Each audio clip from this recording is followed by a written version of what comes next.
যারা এবছর মাধ্যমিক দেবে তাদের জন্য প্র্যাকটিস সেট করেছি।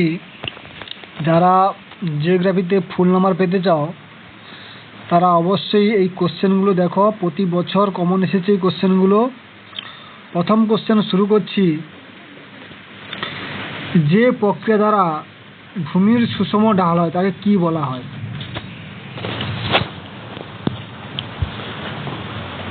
আরোহণ, অবরোহণ, পর্যায়ন এবং পুঞ্জক্ষয়।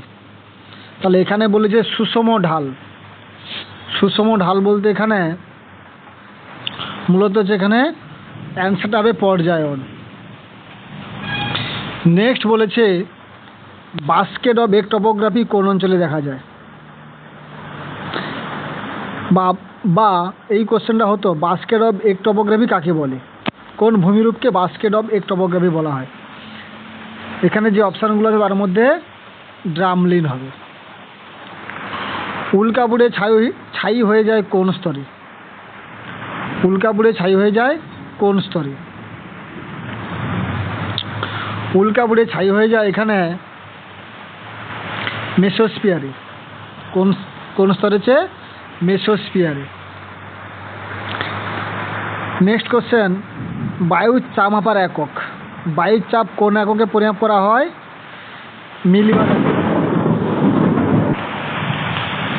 Next question,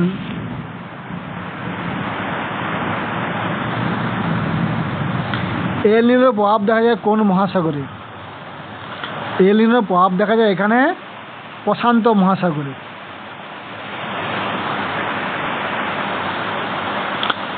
next question,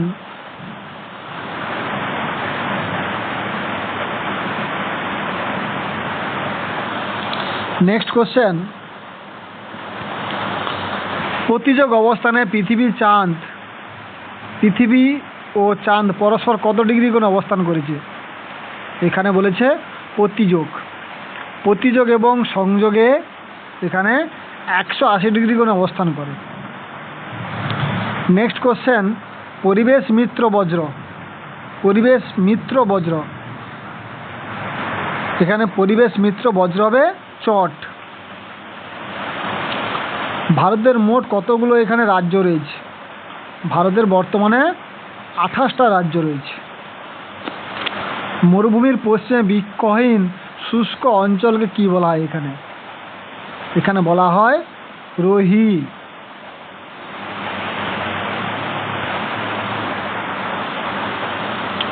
next question দেখো, 10 নম্বর কোশ্চেন,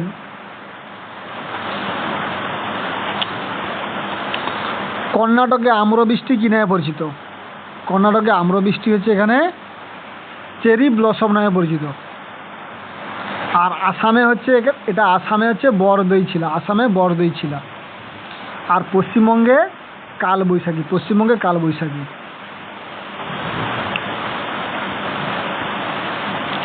নেক্সট 11 দাগের কোশ্চেন, ভারতের মৌসুমী অরণ্য জন্মায় প্রধানত। ভারতের মৌসুমী অরণ্য মানে কি প্রকার? এখানে চিরহরিৎ, সরলবর্গীয়, না পর্ণমোচী, না লবণাম্ব। মৌসুমী অরণ্য সম্ভবত এটা হচ্ছে পর্ণমোচী বৃক্ষ। হেক্টর প্রতি গম উৎপাদনে প্রথম স্থানাধিকারী রাজ্য? এটা হচ্ছে পাঞ্জাব। ভারতের সর্বশেষ সেন্সাস 2011, এটা কততম সেন্সাস? এটা হচ্ছে 15তম সেন্সাস। এবং 2026 এটা হচ্ছে 16তম census. Next,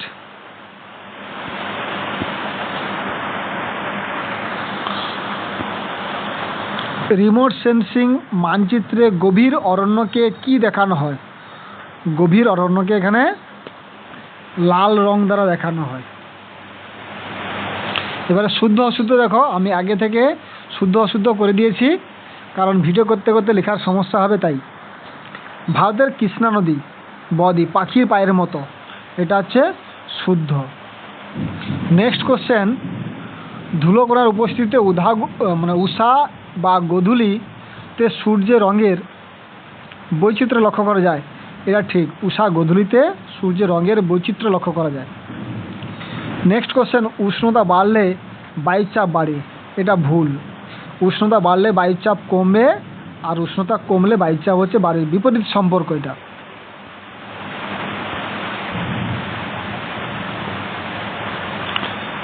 next question, CFC প্রধান গ্রিনহাউস গ্যাস। সিএফসি হচ্ছে প্রধান গ্রিনহাউস গ্যাস। এটা হচ্ছে সিএফসি এক প্রকার গ্রিনহাউস গ্যাস, এটা হচ্ছে শুদ্ধ। সিএফসি একটা গ্রিনহাউস গ্যাস। পাঞ্জাবে নবীন পলিমাটি বেড নামে পরিচিত। এটা শুদ্ধ, পাঞ্জাবে নবীন পলিমাটি বেড নামে পরিচিত। কোয়েম্বাটোরকে উত্তর ভারতে ম্যানচেস্টার বলে। এটা হচ্ছে অশুদ্ধ হবে।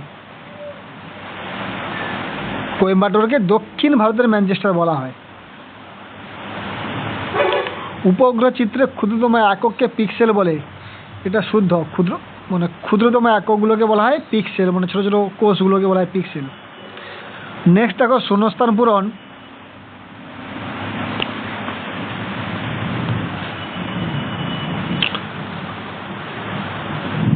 থর মরুভূমিতে চলমান বালিয়াড়িগুলোকে কি বলা হয়? এখানে আমি লিখে রেখেছি ধ্রিয়ান বলে। শীত তাপ বা এসি ব্যবহারের ফলে বায়ুমণ্ডল ড্যাশ গ্যাস নির্গত হয়। এটা হচ্ছে সিএফসি গ্যাস নির্গত হয়। মানচিত্রে বায়ুর চাপ ড্যাশ রেখার সাহায্যে দেখানো হয়, সমচাপ রেখার সাহায্যে দেখানো হয়। ড্যাশ তিথিতে মরা কটাল হয়। এটা হচ্ছে অষ্টমী তিথিতে মরা কটাল হয়। ভারতের ড্যাশ হলো দীর্ঘতম সেচ খাল। রাজস্থান খাল হচ্ছে ভারতের দীর্ঘতম সেচ খাল। নেক্সট কোশ্চেন দেখো, ভারতের ডেট্রয়েট কাকে বলা হয়? চেন্নাইকে বলা হয় ভারতের ডেট্রয়েট। ড্যাশ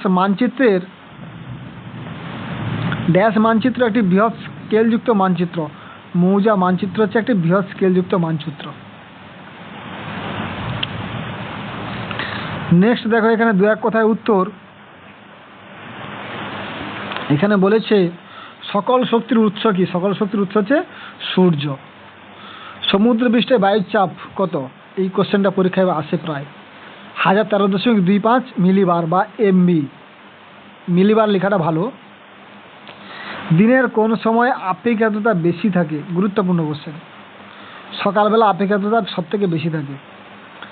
জীবাণু দ্বারা বজ্রের কম্পোস্টিংকে কি বলা হয়, বা বজ্রের বিয়োজনকে কি বলা হয়?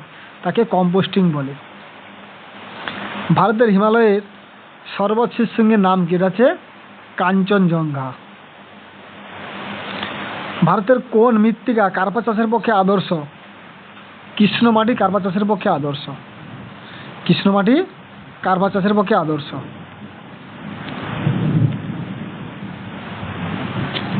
নেক্সট বলেছে এখানে, ভারতের চা গবেষণাগার কোথায় অবস্থিত? ভারতের চা গবেষণাগার আসামের জোরহাট। তোমাদেরকে সবগুলো গবেষণাগার মুখস্থ করতে হবে এখানে। আরএফ এর পুরো নাম কি? আরএফ এর পুরো নাম রিপ্রেজেন্টেটিভ ফ্র্যাকশন, যাকে সংক্ষেপে বলা হচ্ছে আরএফ।